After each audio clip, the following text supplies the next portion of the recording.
Hi friends, welcome back to my channel Only Bio. Presenting up the revision of the chapter Biotechnology और इस particular video की खासियत ये होने वाली है कि किसी व्यूअर ने ये डिमांड करने की वजह से इस वीडियो को मैं दो वर्जन्स में रिकॉर्ड कर रही हूँ। एक खास उन बच्चों के लिए है जिन्हें इसका एक्सप्लेनेशन जो था वो हिंदी में चाहिए था। सो आपकी परेशानी थोड़ी सी कम करने की ये मेरी पहली कोशिश है। सो प्लीज़ संभाल लीजिएगा। यहाँ पर हम इम्पोर्टेंट पॉइंट्स डिस्कस करने जा रहे हैं। बायोटेक्नोलॉजी जो कि एक बहुत ही इम्पोर्टेंट चैप्टर है 12वीं के लिए और नीट एग्ज़ाम के लिए और बाकी जो भी कॉम्पिटिटिव एग्ज़ाम्स के लिए। तो इसीलिए इस चैप्टर को मैंने बहुत हिस्सों में डिवाइड किया है। आप प्लीज़ प्लेलिस्ट हमेशा देख लीजिएगा।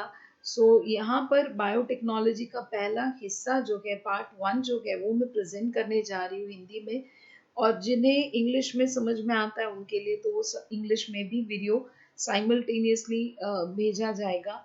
प्लीज़ प्लेलिस्ट देखिएगा, और जो भी ऐसे आपके दोस्त हैं जिन्हें थोड़ी इंग्लिश में अंडरस्टैंडिंग में थोड़ी सी गड़बड़ है, जिन्हें हिंदी में उसका एक्सप्लेनेशन चाहिए था, तो उनसे प्लीज़ ये शेयर कीजिएगा, सब्सक्राइब कीजिएगा अगर आपने अभी तक नहीं किया हो तो, और आपके जो भी सजेशंस होंगे वो प्लीज़ भेज दीजिएगा। शुरू करते हैं। First point, an international committee on biotechnology in the UK has defined biotechnology as the application of scientific and engineering principles to the processing of materials by biological agents to produce goods and services. Friends, ये एक definition है biotechnology का। Biotechnology जिसे हम कहते हैं जैव प्रौद्योगिकी, इस ये जो एक शास्त्र का एक भाग है या हिस्सा है, ये है, इसमें बहुत सारे और भी अलग अलग शास्त्रों की शाखाएं जुड़ी हुई है। जैसे कि इंजीनियरिंग यानी अभियांत्रिकी शाखा है, बायोलॉजी है, जेनेटिक्स इसमें है, बायोलॉजी यानी कि जीव शास्त्र है, जेनेटिक्स इसमें है, अनुवंशिकी शास्त्र इसमें जुड़ा हुआ है। और इस सब चीज का फायदा कहाँ पर हम करवाते, तो जो भी सब्सटेंसेस है, जो भी रॉ मटेरियल है, उनका प्रसंस्करण, प्रोसेसिंग यानी प्रसंस्करण कराने के लिए जो भी होता है बायोलॉजिकल एजेंसी यानी जो जीव है उनके मदद से हम कोई भी सब्सटेंस को या मटेरियल को, रॉ मटेरियल को, हम उसका प्रसंस्करण करके उनसे कोई नए प्रोडक्ट्स मिलने की कोशिश करते हैं या कोई सेवाएं उनसे उपलब्ध हो जाती है, इसे हम कहते हैं biotechnology. The basis of biotechnology mainly consists of engineering and different sciences like microbiology, genetics and biochemistry. जैसे मैंने कहा कि बेस जो है या जो इसकी नींव है बायोटेक्नोलॉजी की, इसमें अभियांत्रिकी शाखा होने के साथ साथ सूक्ष्म जीव शास्त्र या अनुवंशिकी शास्त्र या जीव रसायन शास्त्र ये भी इनसे जुड़े हुए हैं। Next, today we know many more areas of biotechnology, यानी आज हमें बायोटेक्नोलॉजी इस पर्टिकुलर शास्त्र के और भी बहुत सारे एप्लीकेशंस या शाखाएं आज हमें पता है। They are immobilization of cells, antibiotics, monoclonal antibodies, vaccines, production of vitamins, organic acids and so on. अब immobilization in the cells यानी कोशिकाएं में स्थिरीकरण करवाना यानी उन्हें गतिहीन करना, इसे हम कहते हैं immobilization। ये फ्रेंड्स सेल्स जो आपको मालूम है, जो कोशिकाएं होती है, इनके जो इनसे जो मिले हुए एंजाइम्स होते हैं, तो इन एंजाइम्स यानी विकर जिसे कहा जाता है, तो इन एंजाइम से कई सेवाएं उपलब्ध होती है, कई प्रोडक्ट्स में कोई चेंजेस हम करवाते हैं। जैसे कि दही जमाने का एक छोटा सा प्रोसेस है जो हमारे घर में दिन रोज का रोज चलते रहता है। तो ये दही जमाने का प्रोसेस हम खुद कुछ उसमें नहीं डालते, पर ये अपने आप हो जाता है, क्योंकि जो नैसर्गिक रूप में जो जंतु है वहां पर, जो बैक्टीरिया इसके लिए रिस्पॉन्सिबल है, उनसे या उन्होंने बनाए हुए एंजाइम से ये पॉसिबल हो जाता है। दोस्तों, तो कई कई बार ऐसे होता है कि जो कोशिकाओं में बनने वाले बहुत सारे अलग अलग एंजाइम्स यानी कि विकर होते हैं, इनका इस्तेमाल यहाँ पर किया जाता है, पर इन्हें कोशिकाओं से अलग करने का जो कॉस्ट होता है, जो कीमत होती है, वो बहुत ज्यादा होने की वजह से कई बार हम कोशिकाओं को ही गतिहीन कर देते हैं, या हम कहते हैं इन्हें इमोबिलाइज हम कर देते हैं, उनमें स्थिरीकरण करवाते हैं, और पूरी कोशिकाएं का इस्तेमाल होता है उनके अंदर मौजूद जो एंजाइम्स होते हैं उनका इस्तेमाल करने के लिए। जो सेल के अंदर यानी कोशिकाओं के अंदर मौजूद जब एंजाइम्स होते हैं उन्हें हम कहते हैं इंट्रासेल्यूलर एंजाइम्स। फ्रेंड्स, नेक्स्ट जो है वो एंटीबायोटिक्स है, जिसे हम कहते हैं प्रतिजीवी, यानी कोई ऐसे प्रतिजैविक पदार्थ होते हैं जो किसी भी जीवाणु के खिलाफ या किसी भी छोटे ऑर्गेनिज्म सूक्ष्म जीवों के खिलाफ अपने बॉडी में बनते हैं, या सूक्ष्म जीव बाकी एक दूसरे के खिलाफ बनाते हैं, और उससे जो भी रोग होता है हमें उस पे काफी हद तक हम लोग उस पर कब्जा मिला सकते हैं। मोनोक्लोनल एंटीबॉडीज का मतलब क्या है? मोनो यानी सिंगल, ओके, क्लोन आपको मालूम है जिसमें सबके सब जो जेनेटिक इंफॉर्मेशन होता है, यानी जो जो भी उनमें जो जानकारी है वो सब सेम होती है, उसे हम कहते हैं मोनोक्लोनल एंटीबॉडीज। यानी जो अ, अधिकतर एंटीबॉडीज जो उत्पन्न करने वाली कोशिकाएं जो है, जो कैंसरस सेल्स होते हैं, उनसे उसे परिवर्तित की जाती है। ये हम आगे बाद में चैप्टर में जैसे ये आएगा तब हम ये पढ़ने वाले हैं, तो इसे अभी फिलहाल इतना ही याद रखिएगा कि ये रोगों पर काबू पाने के लिए ये एक अच्छी सुविधा है। फिर वैक्सीन, जिसे हम कहते हैं टीका, प्रोडक्शन ऑफ विटामिन, ये आपको मालूम है विटामिन की बहुत जरूरत होती है अपने बॉडी में, और ऑर्गेनिक एसिड्स की भी। The next, the concept of gene. Friends, concept of gene हमें पढ़ना है। Let's understand the transmission of characters from parents to the offsprings constitutes heredity. Its study is carried out in the science of genetics. Friends, याद रखते हैं कि transmission यानी हस्तांतरण जो होता है, कैरेक्टर्स यानी जो गुण होते हैं, जो गुणधर्म है जिनका हस्तांतरण होता है माता पिता से ऑफस्प्रिंग में यानी वंशजों में, इस पर्टिकुलर चीज को कहा जाता है वंशागति यानी कि हेरिडिटी। इसको पढ़ना, इसकी स्टडी जो है इसे हम कहते हैं जेनेटिक्स यानी कि अनुवांशिकी शास्त्र। Next, Gregor Johan Mendel in the 19th century made genetics into an experimental science. He crossed different varieties of garden pea, that is Pisum sativum, having different characters, and observed how traits are expressed in subsequent generations following self-pollination.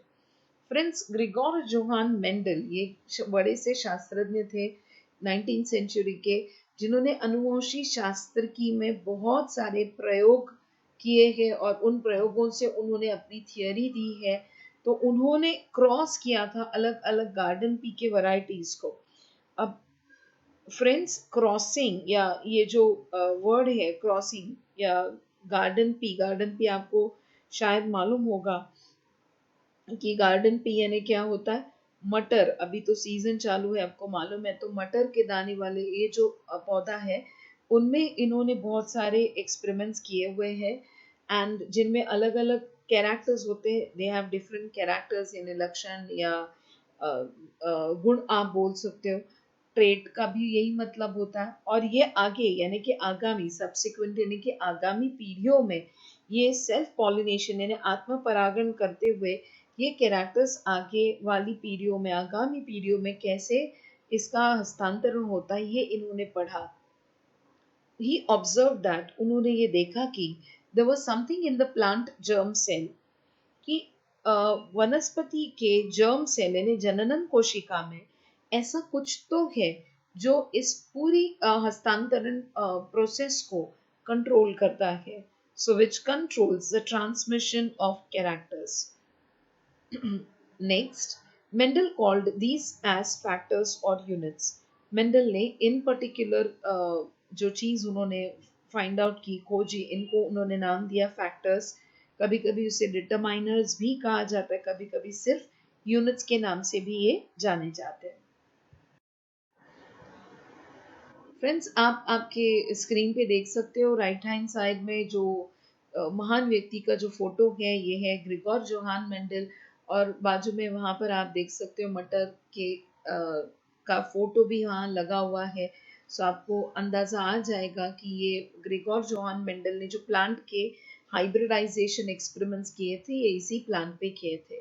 These factors were present in the gametes, that is pollen and egg, and these gametes form the connecting bridge between the parents and the offsprings. यानी ये जो factors है जिन्होंने Mendel ने जिसको unit कहा, आज जिसे हम जीन कहते हैं, ये कहाँ पर होते हैं? तो गैमीट्स. गैमीट्स यानी जिससे आप कहते हो युग्मक, like pollen grains and eggs. pollen यानी पराग, ओके, एंड एग यानी आपको मालूम है जो एग यानी फीमेल गैमीट होता है. ये जो गैमीट्स है ये कनेक्टिंग ब्रिज का काम करते हैं, यानी जोड़ने का काम करते हैं, एक पीढ़ी को दूसरी पीढ़ी तक जोड़ने का काम ये कण यानी कि फैक्टर्स यानी कि जीन्स करते हैं. In post-Mendelian period, the researchers were mainly interested in knowing the nature of genetic material, that is of a gene. Friends, post-Mendelian यानी मेंडल का जो युग था उसके बाद का जो पीरियड था, उसके बाद का जो समय था, उस वक्त जो रिसर्चर्स यानी शोधकर्ताओं ने जो फाइंड आउट किया या उन्होंने जो ढूंढा, उनको ज्यादातर रुचि इसी में थी कि मेंडल ने कहा गया, मेंडल ने जो पॉइंट आउट किया हुआ फैक्टर है, या जैसे आप हम आज जीन इस नाम से जानते हैं, ये असल में क्या है, ये फाइंड आउट करने में उस वक्त के शोधकर्ताएं लगे हुए थे. Historical account. Let us have a bird's eye view on historical account of discoveries associated with genes or nucleic acids. यानी गौर से हम देखेंगे कि इसके पीछे का इतिहास क्या है, ये जो डिस्कवरी हुई है इसके पीछे का इतिहास क्या है, ये जीन्स जो है जिसे आप कहते हो जनुक या केंद्रकीय आम्ल यानी कि न्यूक्लिक एसिड, ये कैसे फाइंड आउट किए गए, कैसे खोजे गए. Hofmeister for the first time observed chromatin threads during cell division. Hofmeister नाम के साइंटिस्ट ने 1848 में पहली बार कोई धागों जैसे स्ट्रक्चर्स उन्हें दिखाई दिए, जो उन्होंने रिपोर्ट किए, बताए, जो पेशी विभाजन के दरमियान उन्हें दिखाई दिए, जैसे क्रोमैटिन थ्रेड्स हम आज भी कहते हैं. In 1869, DNA was discovered by Frederick Miescher. Frederick Miescher नाम के साइंटिस्ट ने डीएनए इस न्यूक्लिक आम्ल को डिस्कवर किया. The chromatin threads observed during cell division were named as chromosome by Waldeyer in 1888. Friends, chromosome, chroma यानी कलर यानी रंग.